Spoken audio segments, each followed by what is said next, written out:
Merci pour cette courte introduction. Alors, pour remettre les choses dans leur contexte, hein, donc Michel et moi, on a commencé à se fréquenter online, hein, on va dire sur Twitch en termes d'interview, il y a un peu plus d'un an.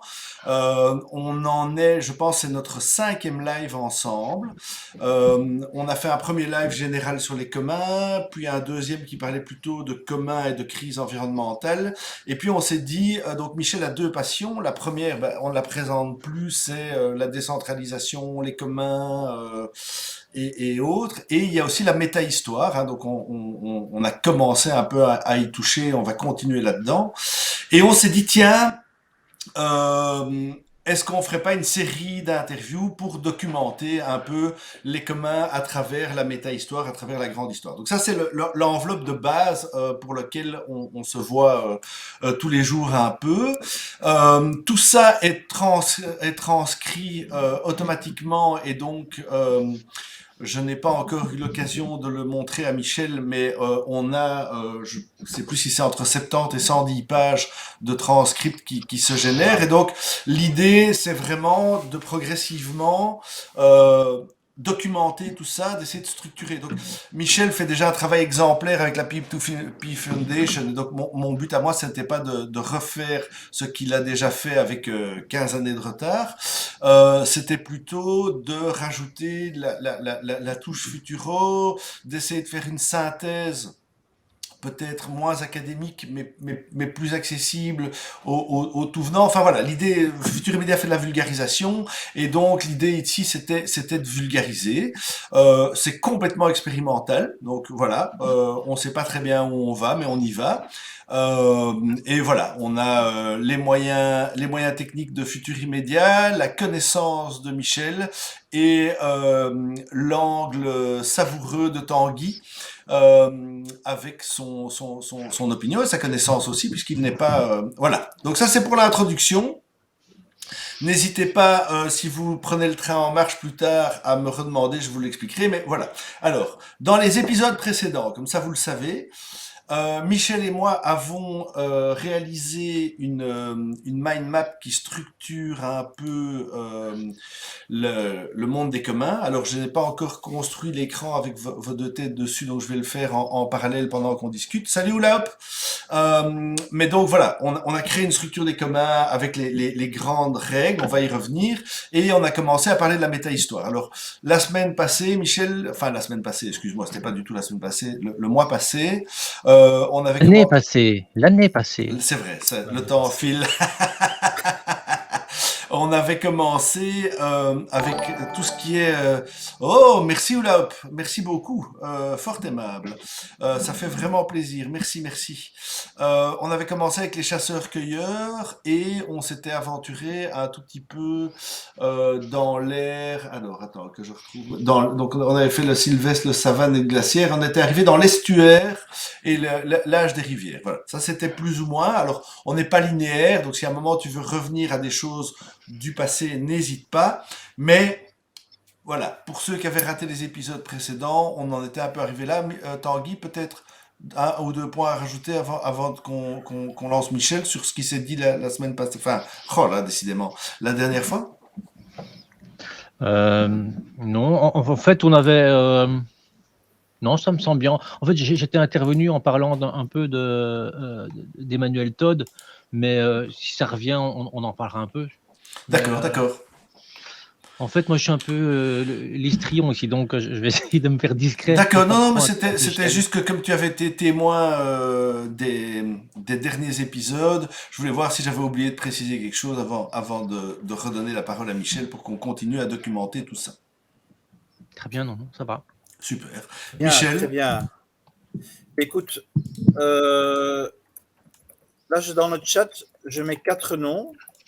ah oui, Euh, et justement, c'est pas. Enfin, moi, j'avais suggéré aussi d'autres thèmes que j'aimerais bien parler un de écoute, ces jours. Mais comme tu as cadré ça, je vais commencer avec ça. d'accord.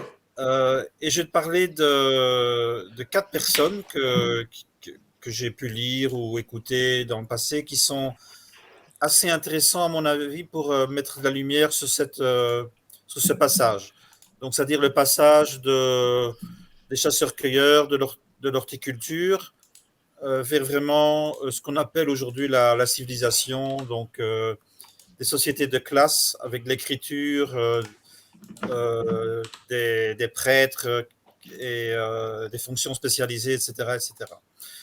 Et peut-être d'abord te parler de Descola, Philippe Descola, qui est assez populaire pour le moment. Donc, c'est un anthropologue français. Et donc, lui, il parle de 4 modalités de relation entre l'homme et la nature. Donc, les 2 premiers sont associés à l'organisation tribale de la société. Et il parle d'animisme et de totémisme. Donc, c'est-à-dire, alors la différence entre les Alors, deux j'allais justement te demander, parce que l'animisme, ne m'est pas encore tout à fait clair, mais l'animisme, bon, c'est le fait, en fait, d'humaniser toute la nature. Donc, c'est-à-dire que tout a une âme, et donc on peut en fait discuter, négocier, parler avec des esprits comme si c'était un genre d'humain, quoi. Et si c'est pas l'animal en individu, c'est l'esprit de l'animal. Mais en tout cas, il y a une relation vivante. Et donc, typiquement, dans l'animisme, c'est que donc l'humain, en fait, c'est l'attribut et tout ce qui est associé à l'attribut, mais aussi le vivant et le non-vivant. Et ça, c'est posé contre les autres qui ne sont pas humains. Donc, c'est-à-dire que les autres humains ne sont pas humains, mais les esprits sont humains. Je ne sais pas si je me fais bien oui, comprendre. oui, tout à fait. Tu vois, donc ils peuvent être très, très cruels avec des tribus qui sont rivalisantes. Par contre, ils ont peur et ils essaient de tenir en ami les esprits. Et il y a un livre qui est très très bon là-dessus qui s'appelle On Kings de David Graeber, hein, donc le fameux anthropologue anarchiste qui est mort l'année passée. Ouais, t'en avais déjà parlé un peu la semaine passée. Oui, donc il a publié un livre avec David Wengrow qui s'appelle The Dawn of Everything, que j'ai pas encore lu. Et lui, ce livre-là, il insiste sur l'hybridité de cette transition, en fait. C'est-à-dire qu'il met l'accent sur le fait qu'il n'y avait pas seulement des sociétés impérialistes, militaires, mais qu'il y avait plein de pratiques hybrides où, par exemple, une tribu allait se rencontrer une fois par an dans un site sacré. Là, tout à coup, il devenait très autoritaire avec un prêtre ou un chef qui dirigeait tout. Et après, ils se disloquaient et ils reprenaient cette vie égalitaire de leur tribu. Alors, je dis ça, moi, j'ai encore beaucoup de questions par rapport à cette thèse, mais je dis simplement qu'elle existe, qu'elle était intéressante. Alors, Descola, pourquoi c'est intéressant? Donc, parce qu'il montre qu'une fois que donc l'ère tribale, ou on peut même pas dire l'ère tribale, même parce qu'il y a encore des tribus aujourd'hui, mais donc cette forme d'organisation n'est plus dominante. Il y a une autre idéologie qui devient une relation à la nature qu'il appelle une sorte d'organisme, donc une vision organique de la société où chaque groupe de la société est vu comme complémentaire par rapport à l'autre. Hein, donc tu as le corps humain et donc la tête c'est les prêtres ou le roi, les bras c'est l'armée et les jambes et les bras c'est les producteurs, les paysans. Donc ça justifie un ordre social qui est basé sur une division de classe, etc. Et alors la quatrième, ça c'est l'Occident qui va apporter et qui est évidemment beaucoup critiqué, c'est avec Descartes et Newton et tout ça, c'est la vision mécaniste où il y a le sujet et l'objet qui sont séparés et donc en fait la nature devient objet et plus un objet vivant mais un objet qui est une ressource. Et alors je ne sais pas si tu connais Marcel Gauchet. Donc lui, il a écrit un livre Pas du très tout. intéressant. Alors lui, c'est un historien, un philosophe français qui a écrit un livre qui s'appelle, si je ne me trompe pas, c'est Le désenchantement du monde. Et alors lui, sa thèse, qui est intéressante, c'est qu'il y a une sorte de concentration de l'énergie spirituelle. C'est-à-dire qu'au départ, tout est spirituel. Hein, tout est vivant, tout a une âme. Donc l'homme négocie avec les esprits et les dieux et tout ça est vu comme une réalité. Alors, dans les systèmes impériaux, tu commences à avoir une condensation du spirituel dans les dieux. Donc, il y a un peu moins, je dirais, partout, mais un peu plus dans Jupiter et Poséidon. Donc, ça devient vraiment des des lieux de culte avec des temples. Donc, il y a une concentration, si tu veux. Donc, il y a un peu de spirituel qui part déjà du monde pour se concentrer dans ces figures. Et alors, il dit, ça culmine avec le monothéisme, où tu as un Dieu qui concentre en lui toute cette énergie spirituelle. Et qui a donc comme effet paradoxal, c'est ça qui va donner l'Occident, si tu veux, c'est le fait que en faisant ça, tu crées déjà quelque part un monde qui est objectif.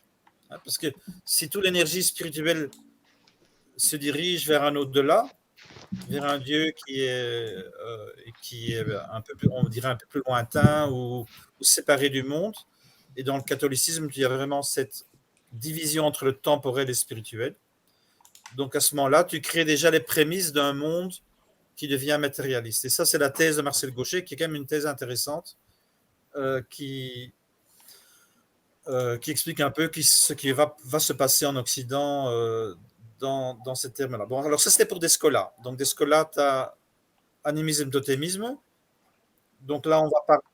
Ah, Oui, attends, vas-y, pardon, vas-y. excuse-moi, Tanguy. Ouais. Non, mais c'est drôle ce que tu viens de dire parce que je viens de réaliser qu'il y a quelques années, enfin depuis très peu de temps, les animaux ne sont plus classés comme des meubles dans notre législation européenne. Les Oui. animaux sont redevenus des êtres sensibles et ce qui a provoqué une espèce de grosse révolution dans le monde agricole, hein.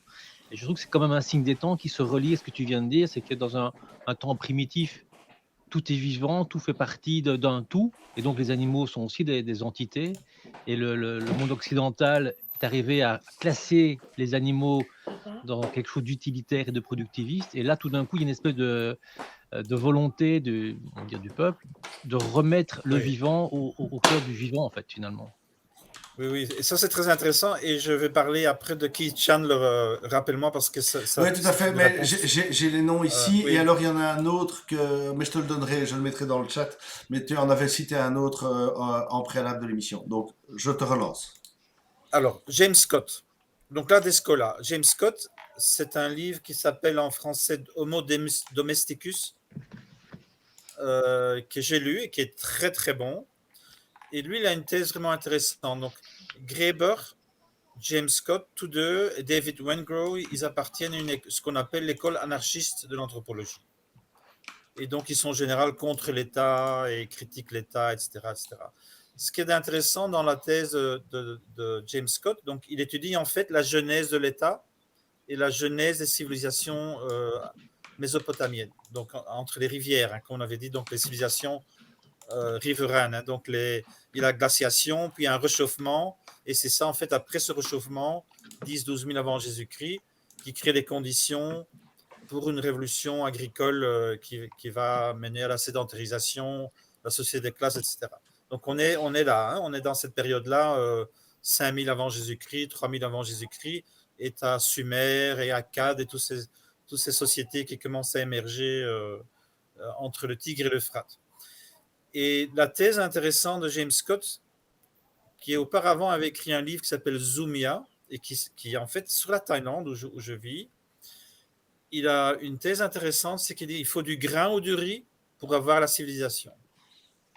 C'est une thèse intéressante. C'est-à-dire que le riz et le grain peuvent être comptés, mais Tout les à pommes fait. de terre ne peuvent pas être comptées. Parce qu'elles Et sont sous donc, le il sol, ce explique. que t'en avais parlé Hein, j'en vaguement avais parlé. Ben la voilà. semaine Donc, en passée. Non, mais Thaïlande, c'est très bien, hein, tu répétitif. vois, les tribus, ils s'en allaient des vallées pour pas être sous le contrôle des royautés et de l'État. Et ils refusaient de manger du riz parce qu'avec les pommes, enfin, c'était pas des pommes de terre, mais c'était des tubercules similaires aux pommes de terre. Donc, ben, les contrôleurs de l'État pouvaient rien voir et ça pouvait rester 2-3 ans en dessous du sol. Et donc, il n'y a jamais eu d'État qui a pu s'établir dans toutes les régions montagnères du sud-est asiatique. C'est seulement à partir du 19e siècle que ça a changé. Par contre, en Mésopotamie et en Chine, tu as toutes les conditions requises pour créer donc une révolution agricole, une sédentarisation et un contrôle, d'abord par les temples, hein, et tout ça va créer donc les chamans, ça va devenir les temples et la prêtrise, et le chef et les militaires, ça va devenir l'État. Et donc tu vas avoir des systèmes qui sont des mélanges, donc ça devient institution, hein, donc ces fonctions qui sont plutôt comment on dit, basées sur le charme humain et la capacité individuelle, deviennent des vraies institutions permanentes dans les sociétés qu'on décrit. Oui, vas-y, Tanguy.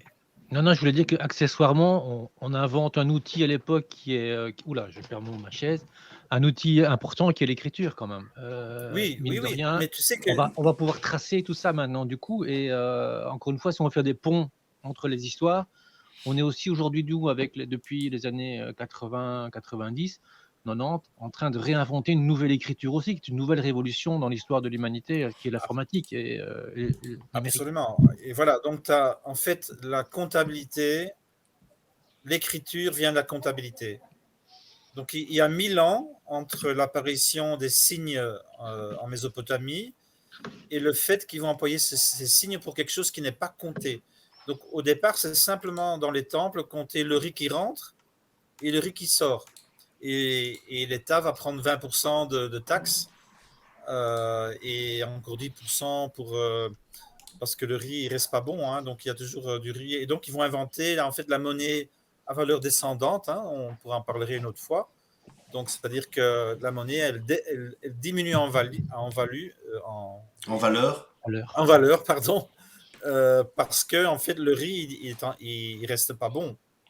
Donc quand on invente la monnaie d'abord à valeur descendante et la comptabilité est inventée. C'est eux qui ont inventé l'inflation. C'est le riz, c'est le subprime. euh, oui, il y a beaucoup de choses à dire là-dessus, hein. Et donc ils ont inventé le jubilé.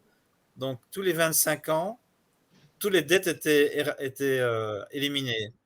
Donc Sumer faisait ça, les Juifs faisaient ça, donc les vieilles sociétés en Mésopotamie, parce qu'ils savaient justement que l'accumulation de la dette faisait que tous les paysans devaient vendre leurs enfants en esclavage et que ça détruisait la société. Donc, pour se protéger, ils ont introduit le jubilé et alors évidemment la guerre pour chercher les esclaves ailleurs que chez soi. Et tout ça est bien décrit dans un livre que j'ai pas lu de Michael Hudson, qui est super intéressant à ce niveau-là. Alors, pour Tu veux retrouver dire, Michel, tu veux dire que à cette époque-là, le riz serait déjà de l'argent dette? Oui, oui, Donc on oui. n'est pas dans une valeur d'échange, on est vraiment dans une valeur spéculative c'est de l'énergie future. Spéculatif, je ne sais pas, mais c'est un peu le même système, c'est-à-dire que donc les paysans ont besoin d'un certain outillage, etc., qu'ils n'ont pas eux-mêmes. Le temple, il a ses outillages, et donc on va mettre euh, on va mettre euh, en valeur ces outillages, mais aussi donc les temples, c'est quand même aussi eux qui organisaient la production. Donc par exemple, pour faire l'irrigation, c'est impossible de le faire au niveau individuel. Donc il fallait mobiliser des milliers d'hommes, et pour ça il fallait une structure étatique. Donc c'est ça la corvée, hein. Donc on Donc demandait la d'un point de corvée. vue, si on voulait lire ça d'un point de vue marxiste, on pourrait dire que c'est déjà ça, la naissance du capitalisme, si les moyens de production sont détenus par les temples et qu'ils les mettent à disposition des travailleurs, c'est un peu une naissance d'un proto-capitalisme comme ça, peut-être. Oui, en fait c'était des sociétés tributaires où la sphère marchande était très très minimale, hein. Ouais. Mais justement, il y avait déjà une sphère marchande, et c'est contre ça que les rois se prémonisaient avec le jubilé, parce qu'ils voulaient surtout pas.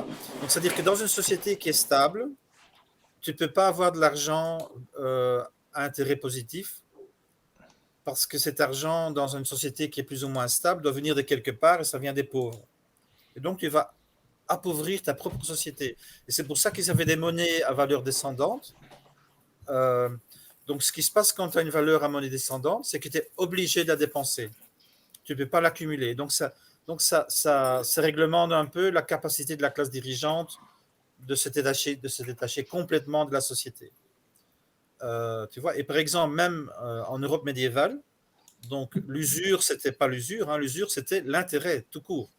Donc l'Inquisition avait deux jobs, c'était chasser les hérétiques et réprimer les usuriers. Donc les dominicains, ils voyageaient dans la France et quand voilà.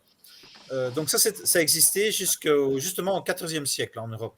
Donc cette monnaie à valeur descendante, et c'est la valeur royale qui a en fait détruit la société féodale.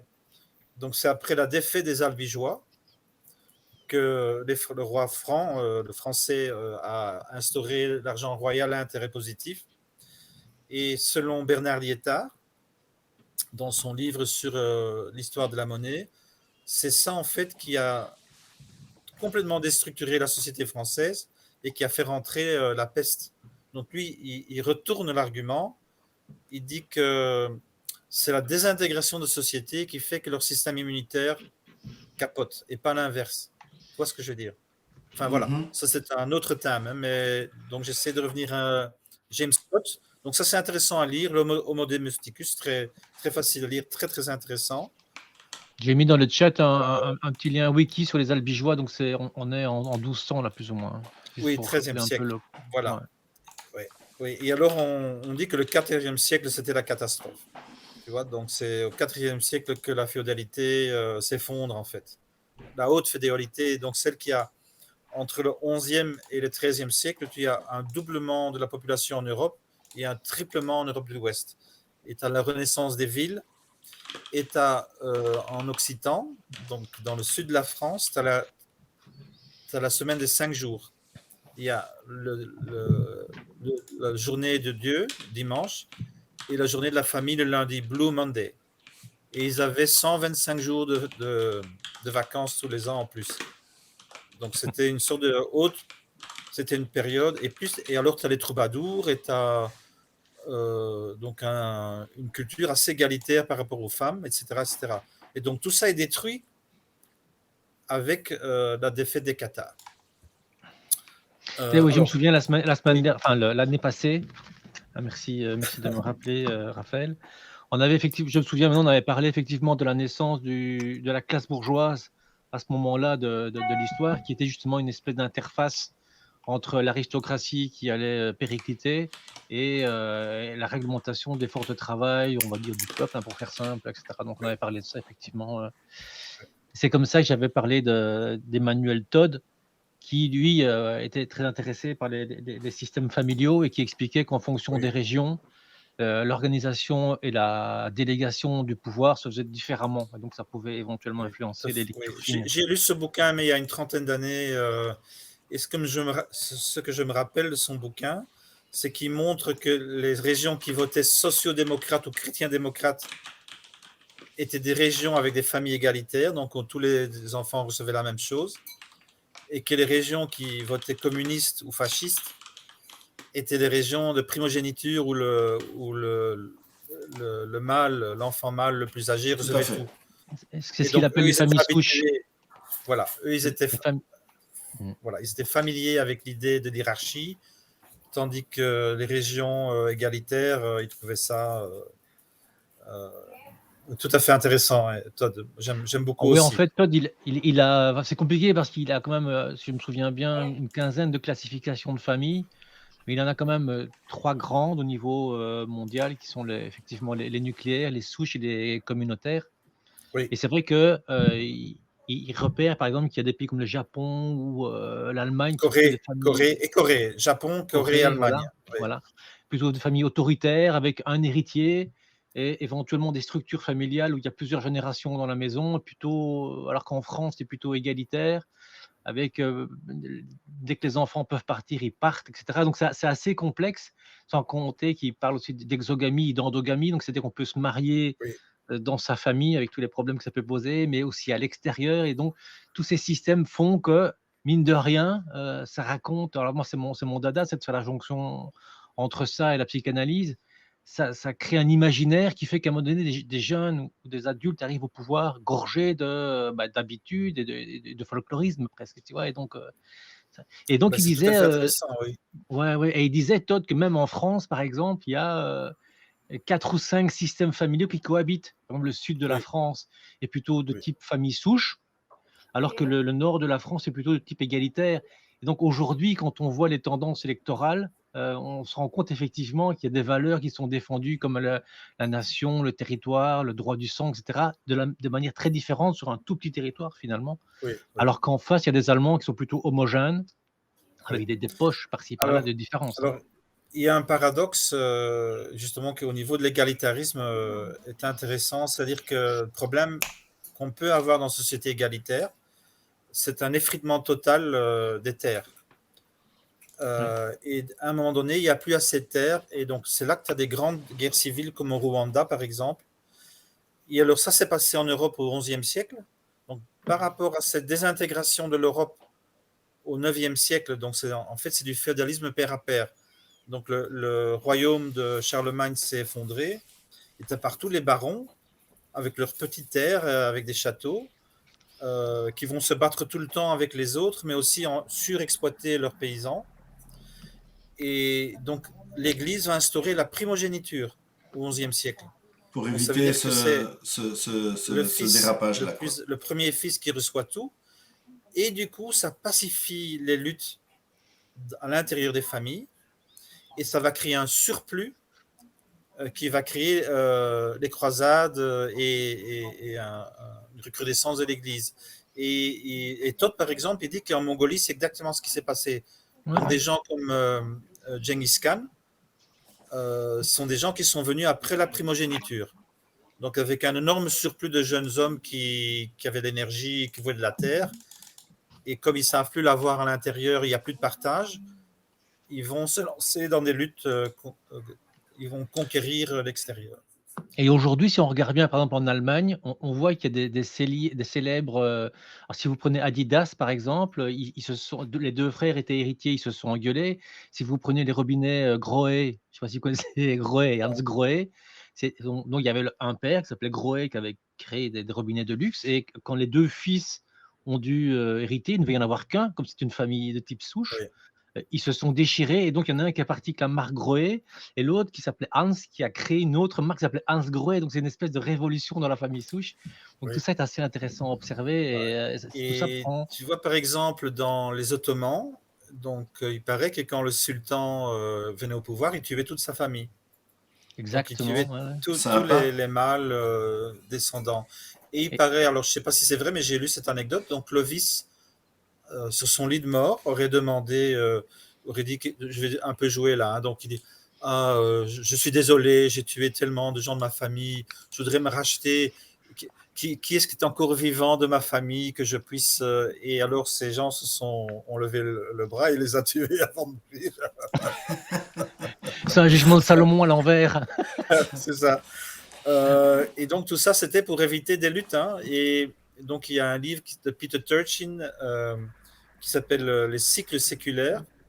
Et donc il explique pourquoi justement dans les mondes non ottomans mais arabes, les, les dynasties étaient beaucoup plus courtes parce qu'il y avait des trop grandes familles, ils devaient être beaucoup trop partagés.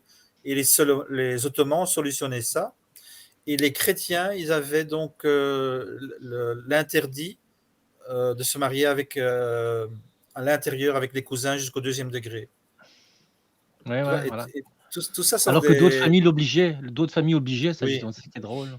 oui. Oh, ben, chez les Égyptiens et tout ça, c'était toujours de Et ça l'inceste. avait quoi comme C'était bénéfice le fait c'était normal. de pas Donc pouvoir ça, se c'était quelque marier? chose qui est vraiment spécifique au catholicisme et qui a fait de l'Europe ce qu'elle est.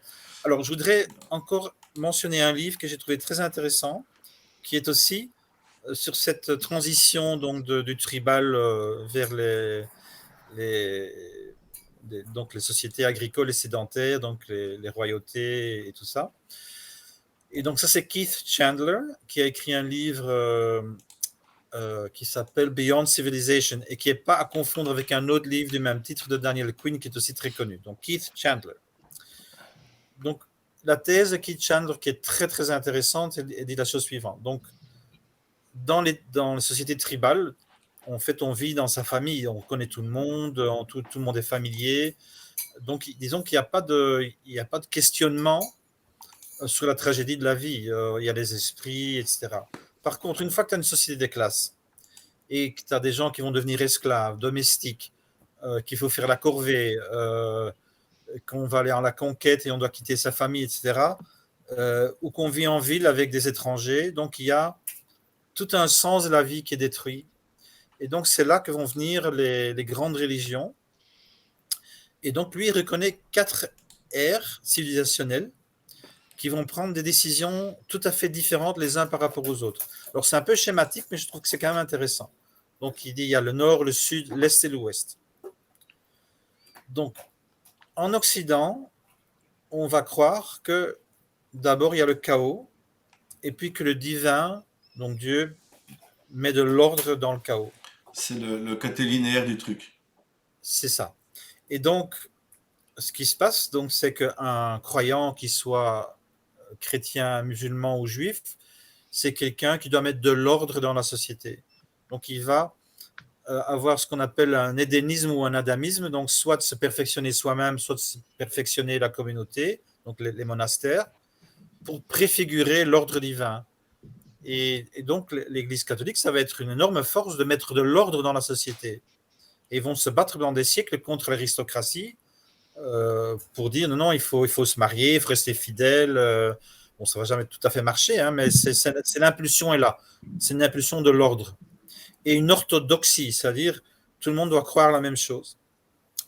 Alors, on dit en Orient, c'est exactement le contraire. Donc, il y a l'ordre, et le Bouddha va dire l'ordre, c'est l'illusion, samsara. L'hindouisme va dire le moi n'existe pas. Ah oui, non, là ils disent en fait qu'il existe. Mais en gros, donc l'Orient va quand même dire. Chez les hindouistes, ils disent qu'il existe parce que enfin. Oui, tu as raison, là je me suis trompé. Oui, Parce oui, que, tout à fait. non, mais pour moi, les hindouistes disent que la vie est une illusion et que tu reviens dans Oui, l'illusion c'est un que tu te mélange. Mais ils réincarnes. disent qu'il y a Mais une sorte de soi, tandis que les bouddhistes disent qu'il n'y a aucun soi. Mais ok. en gros, cette civilisation-là va plutôt dire il faut se détourner du monde et il faut devenir témoin de son psyché, de ses émotions. Et ils vont dire je ne suis pas mon émotion, je ne suis pas mes idées. Donc il y a une distance qui s'installe. Et donc ça, c'est le choix de cette civilisation. C'est de dire il faut aller vers le non-ordre, vers le nirvana. Le nirvana est bon, l'ordre est illusion. Tu vois. Donc tu as quand même deux orientations complètement différentes. Alors que les Chinois, c'est ça qu'ils appellent le Nord, les Chinois vont dire il y a l'ordre et le désordre, c'est le yin et le yang, on a besoin des deux. Et le chemin, ça va être un chemin qui va essayer de mélanger les deux. Hein. Par exemple, l'histoire taoïste qui va te dire, donc l'histoire de quelqu'un dans un village, il se casse la jambe, c'est la grande catastrophe, il ne peut plus travailler, mais le lendemain, l'armée vient recruter des soldats, et il est le seul qu'on ne recrute pas parce qu'il a sa jambe cassée. Et donc, en fait, ce qui croit être mauvais est quelque chose de bien. Tu vois, yin et yang, ordre et désordre, on ne sait jamais ce qui est bon, ce qui est mauvais. The way of the middle. Des deux. The way of the middle, tout à fait. Et alors, il dit à la fin il doit y avoir une civilisation qui a choisi que l'ordre et le désordre est mauvais. Et il dit, je l'ai trouvé chez les Aztèques, hein, où là, ils ont une vision très négative de la vie, mais aussi de leur Dieu. Et il faut sacrifier du sang, jusqu'à 25 000 par jour, hein, parfois. Donc il faut sacrifier des êtres humains pour que les dieux n'arrêtent pas l'univers. Simplement pour vivre, il faut briser du sang. Tu vois. Alors, c'est peut-être un peu trop essentialiste au goût des gens d'aujourd'hui. Moi, je trouve toujours intéressant cette vision. C'est un petit peu extrême, quand même. C'est un peu extrême, mais moi je crois qu'il y a un fond de vérité. Ça correspond au saignée du Moyen-Âge. Hein. Tu étais malade, une petite saignée et hop. Hein. Oui, sauf que la saignée, c'était dans le but éventuellement que l'univers continue pour toi-même, mais c'est un peu. Enfin, en même temps, ça peut résoudre des problèmes de surpopulation, mais tu préfères être moine que sacrifié, alors. C'est le sacrifice de Dieu. Hein. Dieu sait, tu ne sais pas. Hein. C'est vrai. Ouais. Pardon, Michel. Voilà, donc ça, c'était Keith Chandler. Donc, là, j'ai vu voilà, donc ça sont tous des auteurs que je recommande. Alors, ils apportent une sorte de lumière sur cette transition dont on discute aujourd'hui. Dans le chat avant l'émission, tu avais aussi parlé, merde, alors je les ai mis dedans, mais le chat a défilé, du coup je les ai paumés de vue. Attends 2 secondes. Hein, de Spengler et Éric Vaugelin aussi. Voilà. Alors, je vais peut-être d'abord parler d'Éric Vaugelin parce que il apporte une lumière assez intéressante sur l'évolution de l'Occident. Donc, il y a beaucoup de questions sur qu'est-ce qui fait que l'Europe a dévié en fait de ce modèle organismique, donc de voir le monde de façon analogique avec comme on le voyait encore au Moyen Âge. Donc, je vais un peu expliquer cette évolution-là. Donc, selon Alexandre Bard, d'abord, qui est un philosophe des réseaux suédois, très original, très, très provocateur, un type tout à fait intéressant. Donc, et qui est zoroastrien. Et lui, il dit, et ça c'est intéressant, que en fait, c'est Zoroastre le premier qui a créé ce qu'il appelle l'éventologie, eventology. Donc, c'est-à-dire que les, les, les sociétés tribales sont des sociétés cycliques. Et même les sociétés, jusqu'à les Romains et les Chinois et tout, ils avaient toujours des positions cycliques. Donc, tu vois, l'âge d'or, et puis ça descend, l'âge de l'argent, l'âge du bronze, et puis le Kali Yuga, donc l'âge du déclin. Et puis, on et donc, recommence. le premier qui a cassé ça, selon lui, c'est Zoroastre, qui a dit le fils peut être meilleur que le père. Donc, il a retourné, il a créé cette idée qu'on pouvait créer de nouveau dans la vie, dans la société. Donc, ça, c'était son apport. Et alors, il explique que les Hébreux, qui avaient été bougés, qui devaient vivre à Babylone, donc ont absorbé cette culture persane et ont intégré ça dans leur vision du monde. Et donc, cette vision du monde, c'est qu'il y a un début et la fin. Tu vois? Donc, ça, c'est quelque chose qui est dans toutes les religions monothéistes. Tu as le début et tu as une fin. Donc, le début de la société, et puis à la fin, il y aura le rapture, le Messie qui revient, la destruction, enfin, l'apocalypse, un la renouveau, révélation. l'apocalypse, etc. Voilà. Et donc Saint Augustin, il est encore dans cette lignée. Donc, dans la Cité de Dieu, il va encore expliquer. Mais ça, c'est très important. Donc, ce qui est unique à cette forme de chrétienté, c'est qu'ils vont séparer le temporel et le spirituel. Ça n'avait jamais été fait avant. Donc, c'est-à-dire que pour les Romains, païens, tout était encore sacré. Et l'empereur était sacré, Caligula était sacré, tu vois. Donc, le pouvoir, il s'était imbriqué dans la sacralité. Et donc, le culte civique polythéiste et païen de Rome, c'était un culte qui était dirigé par les gens du pouvoir. C'est-à-dire que l'empereur était aussi pontifex. Donc, il est le maître des cultes. Et les chrétiens, ils vont dire non. Donc, dans ce monde-ci temporel, il n'y a rien à espérer. Et il faut se concentrer sur l'au-delà, le sacré, et l'Église se prend en charge le sacré. Et l'empereur doit se soumettre au pape pour avoir le blessing, pour être sacralisé à son tour. Mais il n'y a pas de sacralité dans le monde temporel. Et donc, Erik Voegelin explique que ça change, je crois, au XIIe siècle, avec Joachim de Fior. Donc ça, c'est le premier qui va dire il n'y a pas deux âges, donc le début et la fin, mais il y en a trois. Donc l'âge du Père, l'Ancien Testament, l'obéissance au commandement.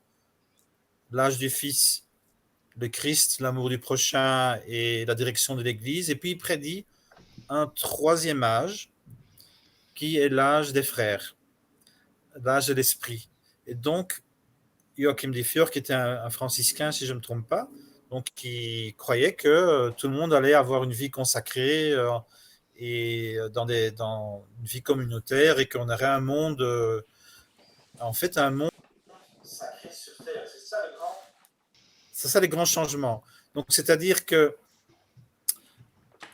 donc la thèse Erik Voegelin, c'est que c'est à ce moment-là, là je vais employer un mot un peu compliqué, on va immanentasiser. Ouais, je dirais en anglais. On va pas y arriver. Là, on va pas y arriver. On va pas y arriver. Immanentization of the Eschaton. Donc, y ce qui est transcendant, c'est-à-dire le paradis dans le ciel, on va le mettre sur terre. Bon, et ça va changer toute la mentalité européenne, parce que du coup, on va oublier cette distinction entre le temporel et le spirituel et on va croire dans une société meilleure sur Terre. C'est bizarre que ça me fait penser aux franciscains, ce que tu racontes. Est-ce que ça a un lien C'est un lien, donc les premiers Ils sont franciscains nés étaient aussi révolutionnaires Oui, c'est ça. Hein. et lui en était un de ceux-là. Et puis ils ont été réprimés par l'Église et Thomas Aquin, si tu veux, c'est le contre-révolutionnaire qui a réinstallé Augustin de L'ordre. façon super intelligente. Hein.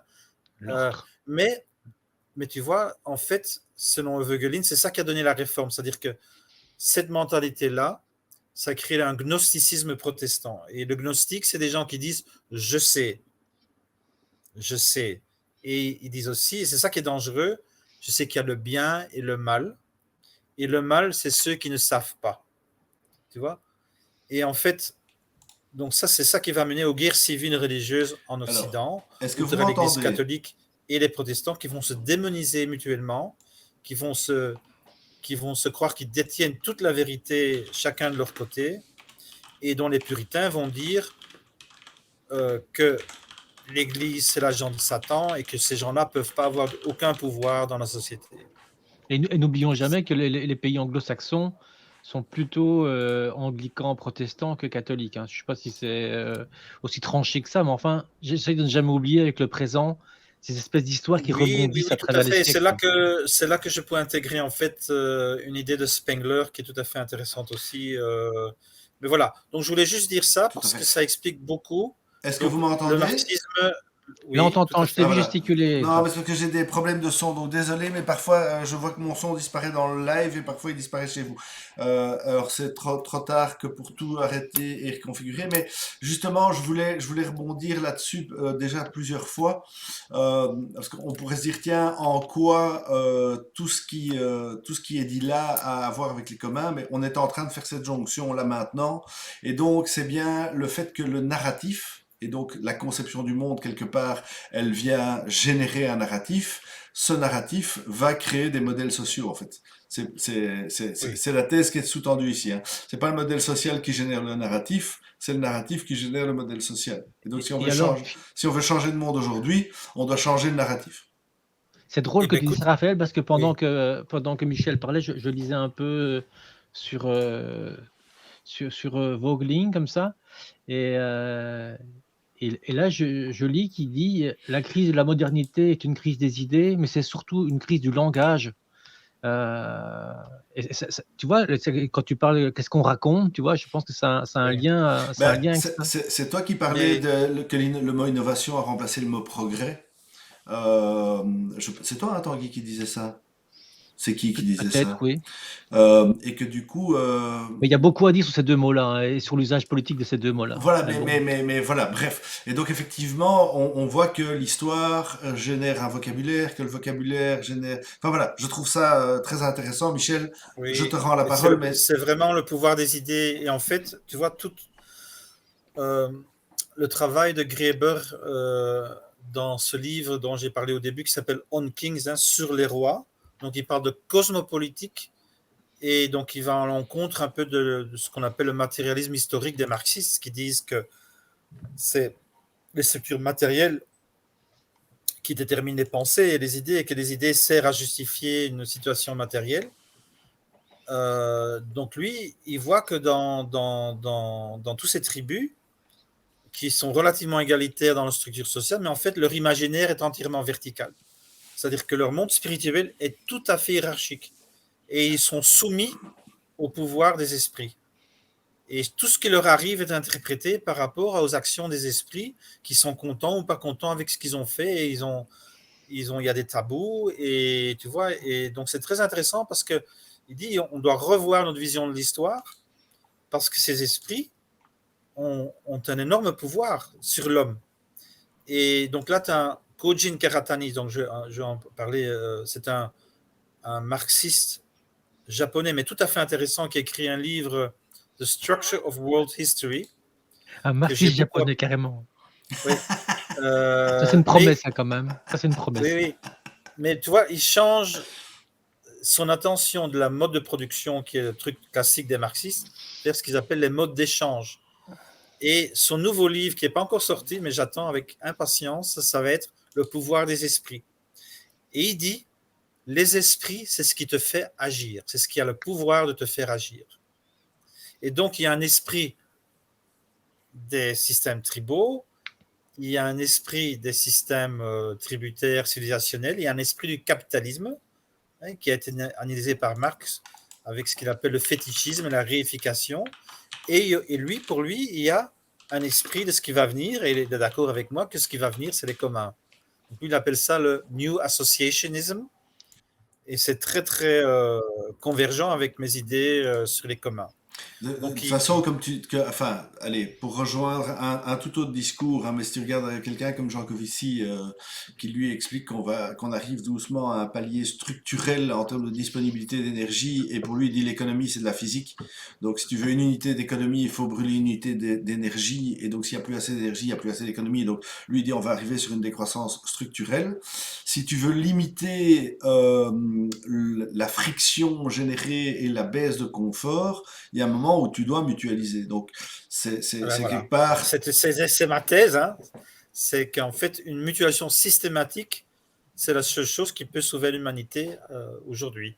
Tout à fait. Mais je faisais le rapport, je le soulignais puisque on vulgarise et donc comme on s'entend à le dire, répéter de temps Ouais. en temps, c'est bien. Donc voilà, et effectivement, c'est pour ça qu'on se délecte toujours des histoires de tonton Michel. Voilà. Et donc ça, c'est c'est pour ça que je fais ce travail. Donc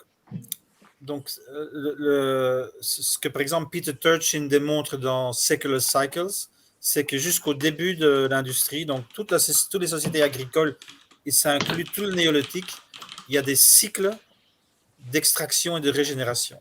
Donc, c'est-à-dire, tu as une classe dirigeante qui va utiliser le surplus. Donc, la société va se complexifier, les gens vont faire plus d'enfants, ils vont tendre vers le luxe, ils vont vouloir conquérir pour maintenir leur style de vie. Et à un moment donné, cette société régionale va surutiliser ses ressources et va entrer en crise. Tu vois? Et alors là, le peuple retourne vers les communs. Pour pouvoir survivre dans des périodes de déclin, les communs sont réorganisés, reprennent du poids, parce que c'est la seule institution humaine qui permet de protéger les ressources. Donc les marchés et l'État sont des institutions extractives qui veulent la croissance et l'extraction et la conquête. Et les communs, c'est une ressource, c'est une institution protective qui maintient les ressources dans le long terme. Et donc, au plus près que tu vis près de la terre et que tu as besoin de manger et tout ça, au plus que tu comprends qu'il faut mutualiser pour que tu puisses continuer à vivre. Et alors, tu vas avoir des réformes spirituelles. Donc, les grandes églises, c'est ça, c'est des églises qui disent il faut remutualiser. Et donc, d'abord, ils vont être avec le peuple, mais ils sont révolutionnaires dans le premier temps. Et puis, tu as une fraction des classes dirigeantes qui va dire on va s'allier avec cette église radicale et révolutionnaire, on va la rendre inoffensive, mais on va créer une société de classe qui permet quand même que le peuple ait à manger, qui ne se dispute pas trop, etc. etc. Et donc, ça, c'est cyclique. C'est cyclique, ok. C'est cyclique. Donc, à un moment donné, ça va bien marcher, il va y avoir plus de surplus, et là, ils vont refaire les mêmes erreurs que toutes les autres classes dirigeantes. Les pauvres vont faire plus d'enfants que le système peut maintenir. Et voilà. Et donc, tu as toujours ce cycle. Donc, moi, j'appelle ça la pulsation des communs. On en a déjà parlé chaque fois, mais je rappelle. Donc, moi, j'étudie aujourd'hui l'histoire, la macro-histoire, pour pouvoir mieux placer aussi cette pulsation dedans, tu vois. Ouais, c'est mon sûr. but. Je fais un détour, en fait. Mais j'ai envie de pouvoir justifier et légitimer mes idées, pas seulement par rapport au présent, mais par rapport à l'histoire humaine. Et l'histoire, c'est ça. Hein. On refait chaque fois l'histoire parce qu'on a besoin d'un nouveau regard. Est-ce que c'est pas Mark Twain? Enfin, de toute façon, Mark Twain, c'est un peu comme Albert Einstein. Si tu sais pas à qui appartient la citation, tu colles un de leurs deux noms, mais qui disait l'histoire ne se répète pas, mais elle rime souvent. Oui. Elle bégaye. Elle bégaye. Elle bégaye, ouais. Et donc voilà. Mais ouais. Voilà. Ouais. Peut-être Mark Twain. Peut-être Mark Twain. Mais est-ce que dans ton travail, Michel, tu Moi, il y a un truc qui me botte toujours fort, et à mon avis, Raphaël partage ça avec moi, puisqu'on aime tous les deux Matrix. Mais est-ce que tu observes les signaux faibles, en fait, des choses là aujourd'hui, les signaux faibles de ce retour à des communs, parce que c'est toujours intéressant d'étudier aussi les signaux faibles du passé qui sont devenus forts parce qu'on a Oui. décidé de les voir, mais moi c'est ce qui m'intéresse toujours, c'est les signaux faibles aujourd'hui. Tu vois, tout à l'heure je Oui. parle des franciscains, je me dis ah mais aujourd'hui l'Église, le Vatican dit qu'il y a une grande révolution, et comme par hasard il nomme un pape sud-américain qui s'appelle François. Tu vois, je me dis, est-ce que ça c'est pas des espèces de signaux faibles intéressants ou des interprétations abusives, je ne sais Mais pas. écoute, c'est le but de mon travail. Donc, depuis que j'ai commencé avec mon wiki en 2007, moi, c'est mon travail. 3-4 heures par jour, je fais que ça, c'est noter les signaux faibles. Et moi, je peux te dire qu'il y a une explosion systématique des communs aujourd'hui. Mais évidemment, ça, comme ça part de presque rien, même l'exponentiel, ça reste, ça, c'est pas dominant. Mais donc chaque fois que tu as un déclin, tu as un exode. Tu vois, donc tu as l'Empire romain qui est en déclin. Les paysans n'ont plus accès à la terre. Ils doivent payer trop de taxes et les riches ont trop pris la terre. Le Rome s'est affaibli, les barbares, les Germains commencent à rentrer, etc. Donc les gens vont commencer à quitter les villes et ils vont se dire mais où est-ce qu'on va? Eh ben, ils vont soit s'installer autour des monastères, où ils vont trouver les futurs seigneurs féodaux qui disent eh ben, venez chez nous, on va vous protéger, mais contre cette protection, 50% de votre travail sera pour le château et la défense, etc. etc. Et donc, Entretien des tu vois, donc, communs. tu as déclin 1, exode. Et en parle avec l'exode, tu as l'innovation, parce que donc quand le système marche plus, automatiquement les solutions qu'on cherche sont plus les solutions qui marchent dans ce système, parce qu'on n'y croit plus. Toutes ces institutions sont en perte de légitimité. Et donc là, tu as l'innovation sociétale énorme.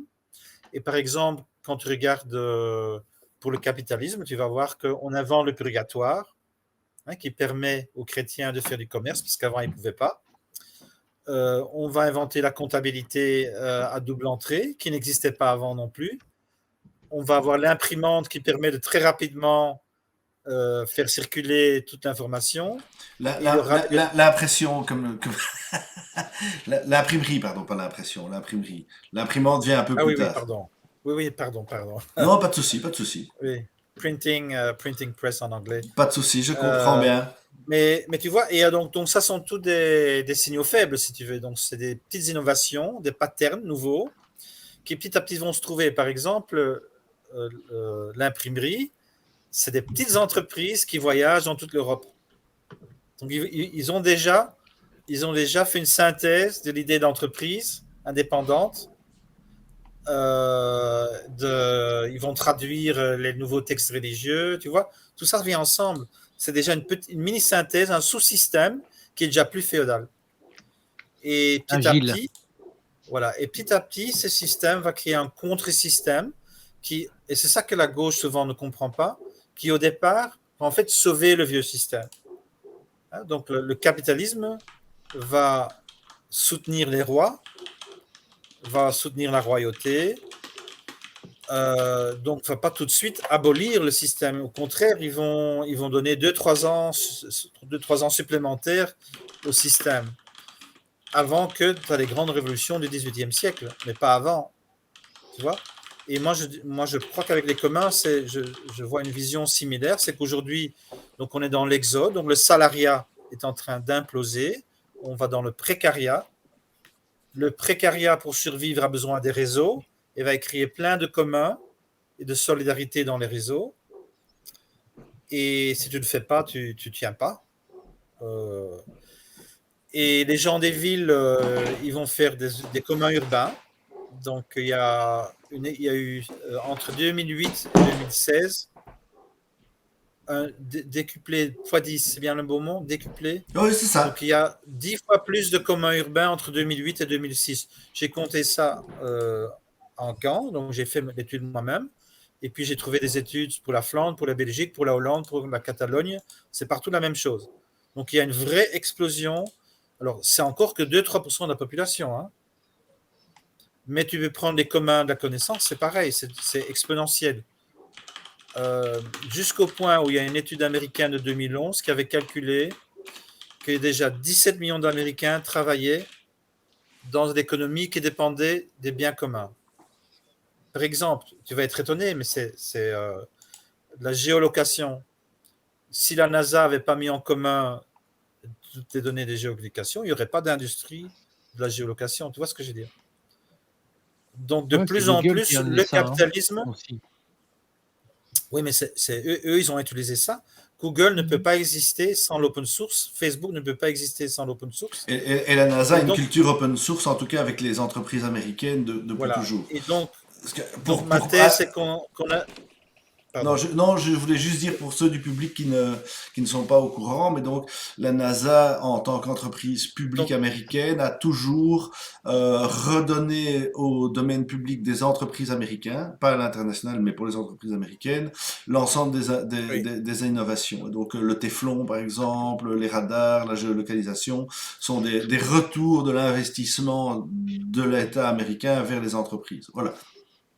C'était la petite parenthèse de vulgarisation. Bon, je voulais juste dire que pour parler d'aujourd'hui, donc moi j'ai une petite thèse qui dit qu'on est en train d'évoluer d'un capitalisme marxiste, je sais que c'est un peu contradictoire, mais je vais expliquer, vers un capitalisme proudhonien.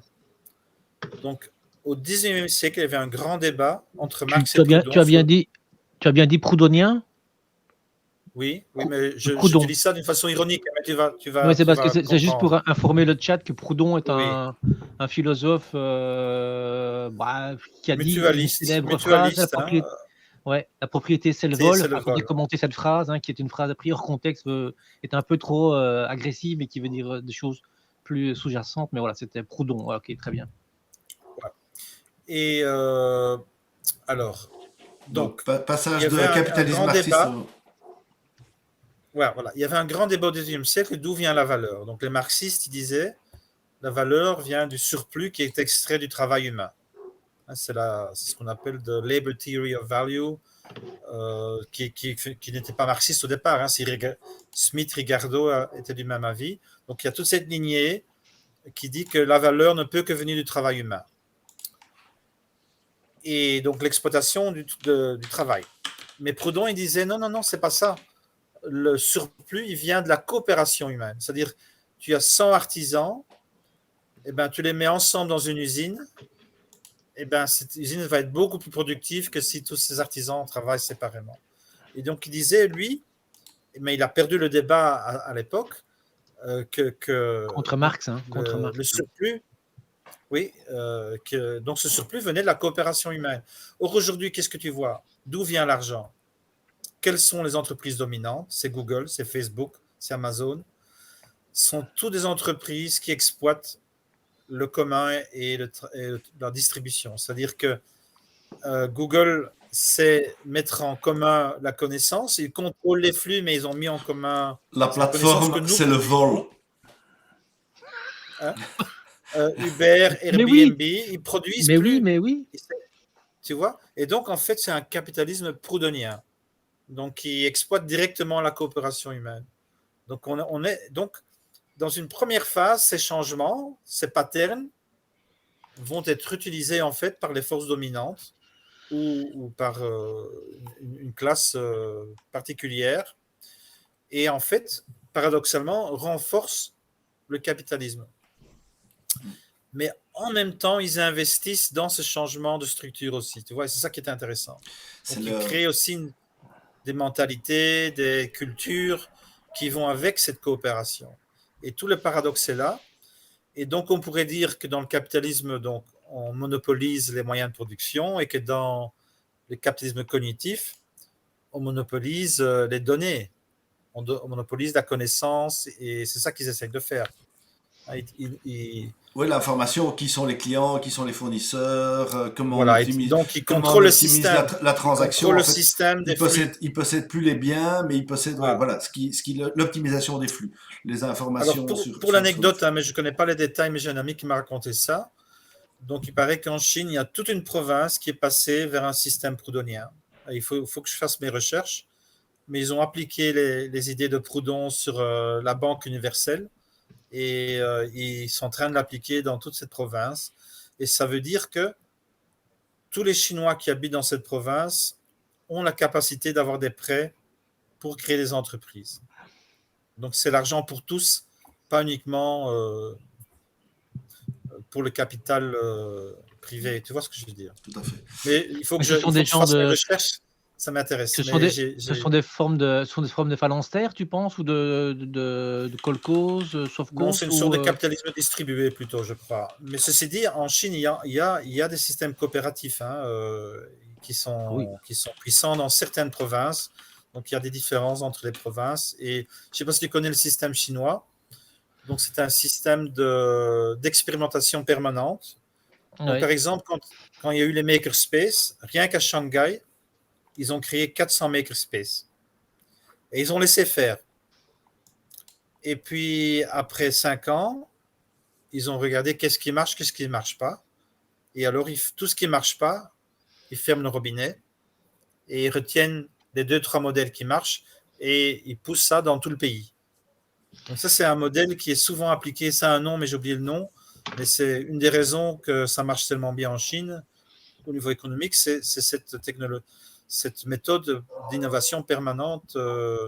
Autant ils sont autoritaires au niveau, je dirais, politique, autant dans le commerce, il y a un dynamisme tout à Ouais, fait Mais remarquable. ils moi, sont autoritaires au ça serait niveau bien. économique aussi, parce que si tu regardes, ils ont quand même cassé les genoux à Jack Ma, et puis Oui, oui, ils ont alors, commencé à décentraliser enfin en tout cas à casser les monopoles des grosses des Batix, et ils ont demandé au CEO d'Evergrande de rembourser une partie de sa dette avec la fortune personnelle. Donc bon, après ça reste un pays oui, entre guillemets avec un parti communiste. Je sais pas si le pays est communiste, mais il y a un parti communiste qui dirige le mais truc. c'est tout à fait intéressant. Est-ce que je peux faire quelques remarques là-dessus? Bah, c'est le but, Ouais, c'était de te ouais. relancer, Ok. hein.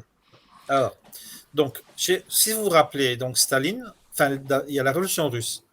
Et donc, la première période de la révolution russe, c'est ce qu'on appelle le communisme de guerre. Donc, ils sont en guerre civile. Pas question de laisser faire les gens à leur guise. Il faut organiser, il faut se battre. Voilà. Donc, tout est La lutte des classes. centralisé. Voilà, la lutte des classes pure et dure contre l'armée rouge, contre l'armée blanche. Et Trotsky, chef de l'armée rouge. Une fois Avant que de la guerre mourir. est gagnée, je ne sais plus, à mon avis, c'est en 1921, ils installent ce qu'ils appellent la nouvelle politique économique, avec le soutien de Lénine. Et c'est en fait, c'est le retour du marché en Russie, mais contrôlé par le parti. Et c'est seulement Staline qui arrête ça. Donc Staline, il abandonne cette politique et il installe le système tout à fait centralisé des Communisme plans d'État. quinquennaux. Voilà. Donc ça s'est passé en Russie.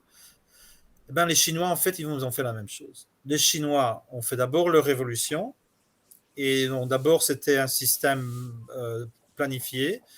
Mais il ne faut pas oublier, hein, parce que c'est ça qui est un peu les préjugés de l'Occident. La Russie soviétique et la Chine communiste maoïste avaient une croissance qui était le triple de celle de l'Occident. Donc, ils sont passés à 95% d'alphabétisme. Ils ont augmenté la longueur de vie de 30-40 ans. Donc, c'était dur. Il y a eu des crimes, il y a eu des crises, il y a eu plein de trucs. Mais en même temps, ça avait une certaine logique. Et alors, tu as Deng Xiaoping qui libère le marché. Mais c'est le NEP, en fait. Tu vois ce que je veux dire? Ils n'ont pas abandonné le pouvoir. Ils ont gardé le pouvoir. Parce que ce qui est NEP, différencie New Economic Policy. ok. Donc, ce qui différencie la Chine de tous les autres pays du monde aujourd'hui, c'est que la classe dirigeante se reproduit collectivement. Donc, c'est-à-dire, tu es riche, tes enfants peuvent avoir quelque chose, c'est pas ça. Mais en fait, le clé du pouvoir n'est pas là. Ce n'est pas des capitalistes privés qui se reproduisent et qui contrôlent l'État. C'est le parti qui contrôle l'État. Et si tu n'as pas le soutien du parti et de l'État, tu ne peux pas devenir riche. On peut te enlever ta richesse à tout point de vue. Et ce qu'il faut savoir, c'est que les sociétés humaines ont toujours fonctionné comme ça. Donc le marché, dans toutes les sociétés précapitalistes, était toujours soumis aux priorités de l'État de l'empereur, etc. Et en fait, le Parti communiste, c'est les mandarins. Ils ont transformé le mandarinat.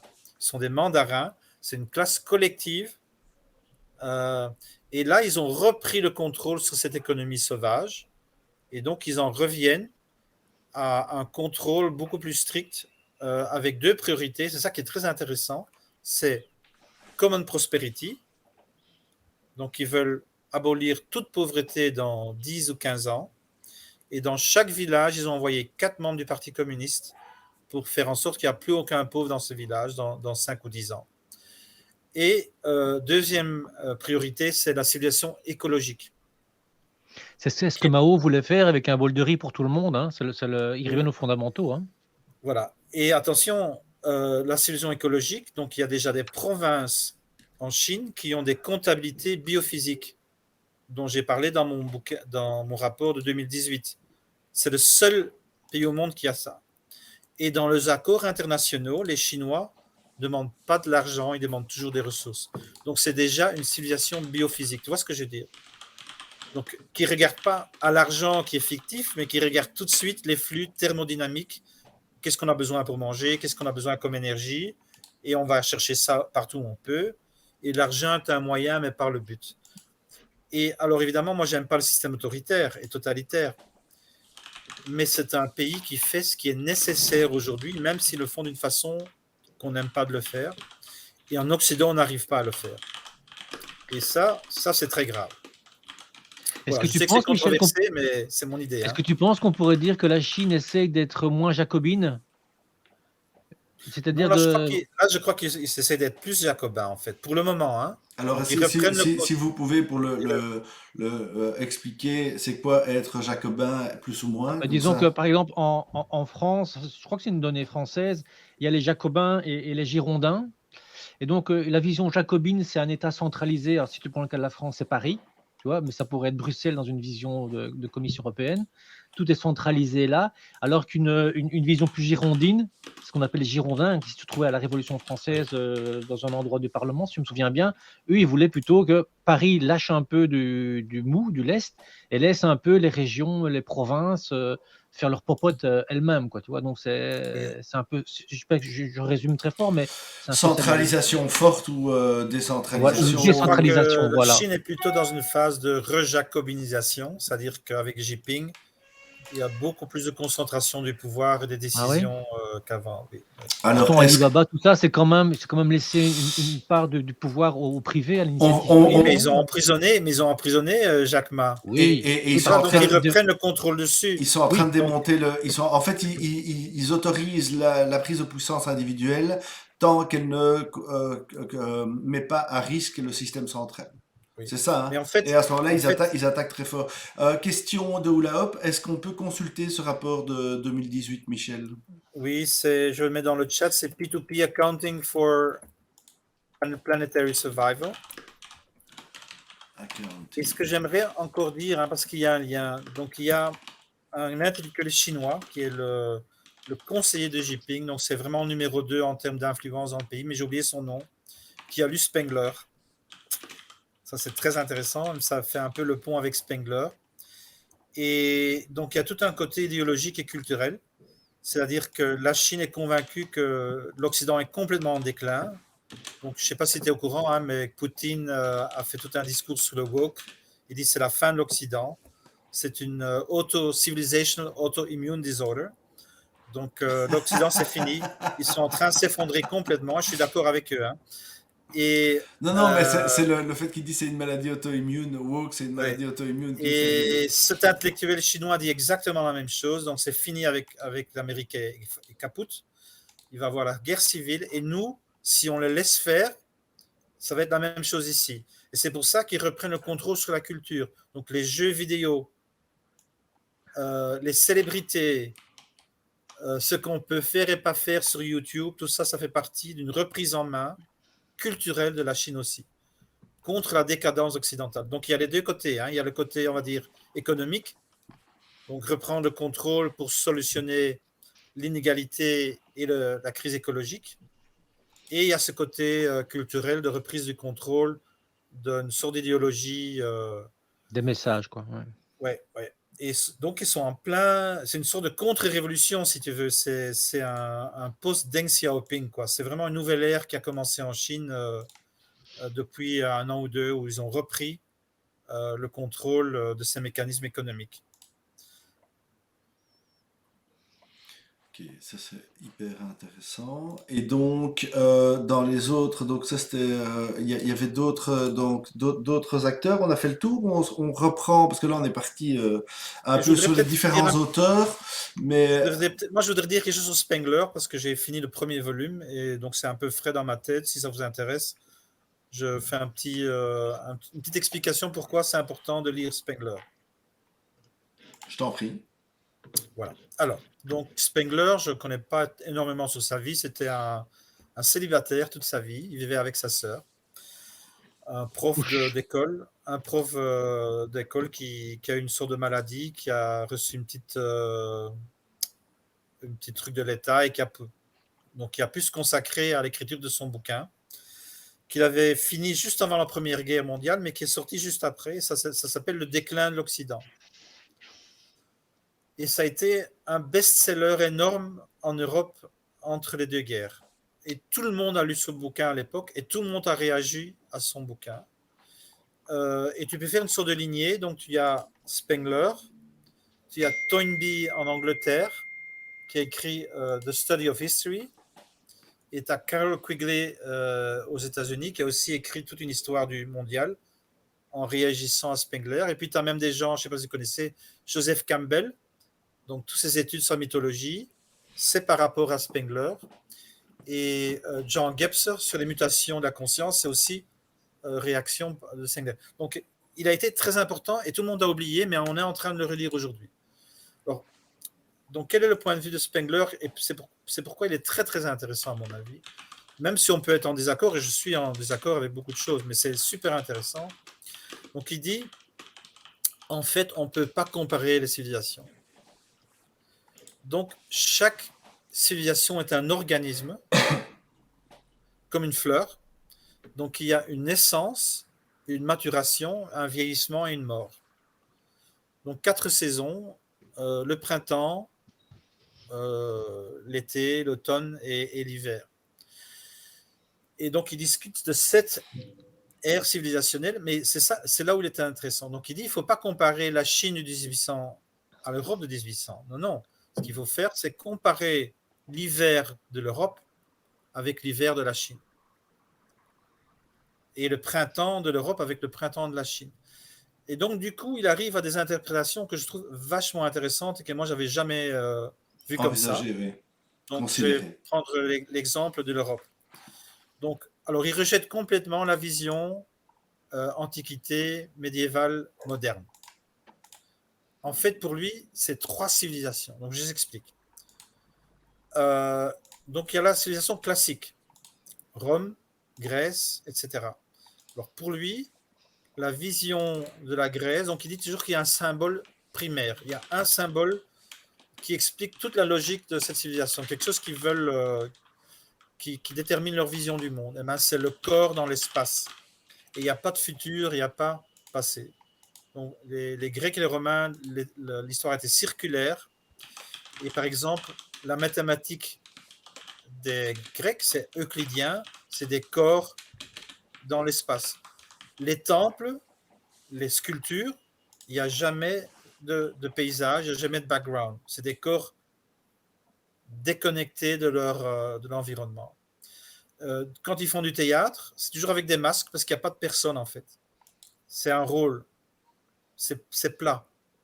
Et il y a une sorte de destinée qui fait qu'il se passe des choses, mais ce n'est pas leur révolution psychologique qui explique ce qui va leur passer, c'est vraiment le drame de la vie. Voilà, en gros. Hein. Et donc, Rome, c'est classique. D'accord? Rome, en fait, c'est la fin de l'hellénisme. Donc, il dit qu'il y a 2 périodes. Il y a la culture, c'est les 2 premières saisons. Donc là, la civilisation se cherche, est créative, innovatrice. Et puis, quand c'est fini, ça devient une civilisation. Et là, c'est plus l'intensité, c'est l'extension. Donc, les empires, c'est les civilisations qui veulent s'étendre, mais il n'y a plus rien en intérieur. Donc Rome, c'est plus des grands écrivains, des tragédiens, non, non, c'est des militaires, des ingénieurs. C'est passionnant. Tu vois? Ouais. Alors, donc, la christianisation de Et, Rome, si tu regardes l'Amérique, oui, c'est pareil. Il y a d'abord les cow-boys et puis les banquiers, quoi. oui, oui, Et en oui, fait, oui. on parle Ben, il encore des explique. cow-boys, mais ça fait Non, et puis des tu vois décennies, bien des que dans siècles. l'art et la musique, on regarde en arrière pour le moment. Il y a très peu de créativité. On est Alors en train de, moi de- j'ai une thèse, mais qui repose sur rien du tout. On va dire, c'est pas une thèse, c'est plutôt une opinion. Moi, je pense que c'est parce que au milieu des années 90, la technologie est passée devant la culture comme moyen dominant. Donc, tu vois, c'est les fameuses trois vagues de Toffler. Euh, et si tu regardes ces vagues, tu peux enfin, les lier à un véhicule dominant. La première vague chasseur-cueilleur, il y a de la technologie, il y a de la culture, mais on sort de l'ère de prédominance biologique quelque part. Puis à l'agriculture arrive la dominance culturelle qui prend son apogée au XXe siècle. Et dans le XXe siècle, la technologie est en train de monter en puissance avec la révolution industrielle qui a commencé un peu plus tôt.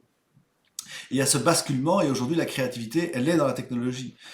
Les inventions, voilà, c'est une thèse qui ne vaut que ce qu'elle vaut, qui n'est même pas une thèse, qui est probablement une opinion, mais j'ai l'impression que la créativité aujourd'hui, t'as pas le temps d'apprendre un nouvel outil technologique pour faire de la musique, que t'en as un c'est autre qui déjà sort, nouveau. et donc t'arrêtes pas de Oui, reproduire la même musique, parce qu'en fait, voilà, et puis tout a déjà été tellement fait tellement vite et de façon exponentielle oui, que voilà. oui, Oui, enfin, je voudrais quand même juste dire un truc, si je peux me permettre, par rapport aux États-Unis et la culture, c'est que ils ont très vite compris. Alors, c'est pas par hasard si à la fin de la guerre, Seconde Guerre mondiale, ils ont imposé le plan Marshall, c'est-à-dire qu'ils acceptaient que farcisse tout le cinéma américain, c'est qu'ils ont très vite compris que la culture servait à véhiculer l'idéologie de marché qui était la leur, tu vois, et qu'ils ne sont pas du tout dans la même démarche que pourraient avoir les Européens de se dire la culture est un moyen d'interrogation de nos existences, tu vois. C'est un outil de recherche de laboratoire, la culture, pour les Européens. Hein. Si je fais, et alors que pour eux, c'est du storytelling. Le storytelling, ça vient de oui, chez oui, eux et je sais un ouais. peu de quoi je parle. Et donc, c'est vraiment un truc pour dire, ben, ouais, ben, Campbell l'a très bien systématisé. Et d'ailleurs, on voit que tous les scénaristes qui sortent des universités Il n'y a plus que américaines ça maintenant. écrivent les mêmes films, tu vois. Tout Oui. Netflix était écrit sur le même canevas parce qu'en fait, Alors ça maintenant, c'est fonctionne. grave. Moi, enfin, on en Tout parlera une autre fonctionne, fois, quoi. mais je trouve que c'est Oui. terrible pour le moment. Et on Non, parlera de Don't Look Up et on s'énervera. Oui, on est dans la standardisation. En fait, on est arrivé dans l'époque postmoderne capitaliste au même stade que la Russie avant son C'est éclatement, productiviste, ça marche. à oui, oui. l'hyper-normalisation. On sait que c'est J'ai, foutu, mais on n'arrive pas à imaginer ce qu'il y a au-delà de ça. On oui, est oui. bloqué dans Mais notre modèle j'ai mental. lu un article de comment on écrivait la musique aujourd'hui et ils appellent ça des hook-ups ou des hooks. Mhm. Et on prend des petits trucs d'un peu partout qui marchent et on les met ensemble, on teste, mais il n'y a plus du tout une écriture organique qui vient de la personne. Tout est fait pour vendre, et alors comme tout le monde fait la même chose, en fait tout commence à se ressembler d'une certaine Oui. façon. Et dans les films, c'est pareil. Il faut qu'il y a ça, il faut qu'il y a ça, il faut que tous ces thèmes soient dans le film. En plus, il faut qu'il y ait une diversité, donc il faut autant de. Ils sont tellement dans l'application de ces règles que la créativité du narratif en souffre. Ouais. C'est pour ça que Ouais, Matrix 4 était intéressant parce que les didascalises et tout ce qu'il dit en parallèle est très intéressant en termes de ouais. critique, mais je ne vais pas sauter les Ok. sujets. Alors, mais je continue avec Spengler, ma lignée. Je vais finir, hein, comme ça, ce sera fini. Je t'en Donc, prie. alors, tu vois, quand il y a la christianisation, pour Spengler, c'est toujours pas Europe. Il dit ça, c'est ce il appelle ça Magian. En fait, c'est l'idéologie du Moyen-Orient qui rentre dans l'ère européenne, tu vois. Et tu vois, les églises de la fin de l'Empire romain, c'est comme les mosquées et les églises orthodoxes, c'est-à-dire, c'est des couples, des coupoles. C'est un monde fermé avec les 7 sphères et on est protégé de l'infini. Et Laure, il dit le gothique, ça sera exactement le contraire. Pour lui, donc Mhm. l'Européen c'est les Germains et les Scandinaves qui rentrent en Europe et qui vont créer un mélange tout à fait nouveau à partir du Xe siècle. Donc le gothique, c'est l'infini. Tu as les spires et tu vas avoir les Vertical. fenêtres qui vont aller vers l'infini. Et lui, il appelle ça faustien. Donc la culture européenne est faustienne, mais elle commence seulement au Xe siècle. Tu vois? Et alors le reste, il appelle ça du pseudomorphisme, c'est-à-dire que l'Europe va utiliser les vieilles formes, le classique et la chrétienté, mais en fait, elle donne un contenu qui est tout à fait différent et qui fait la spécificité de la culture, de la civilisation, de la culture européenne, et qui alors, selon lui, est en déclin à partir du XIXe siècle. Donc pour lui, c'était déjà fini. Tu as la dernière flambée, si tu veux, au XIXe siècle, et il dit, on est fini. Il disait ça en 1914. Et comme les Allemands avaient perdu la guerre, évidemment, ça entrait comme du beurre. Et on a un peu oublié parce qu'on a eu quand même les 30 glorieuses après la Deuxième Guerre mondiale, tu vois. On avait de retour l'impression que tout allait bien, qu'on était en croissance. Et donc, on a oublié tout ça. Mais à une époque où Spengler était vraiment un penseur tout à fait important. Et là, comme on a le sentiment d'être en déclin, il y a de retour un énorme intérêt pour relire Spengler. Et qui est super intéressant. Moi, je viens de finir le premier volume et je suis ébloui par cette richesse.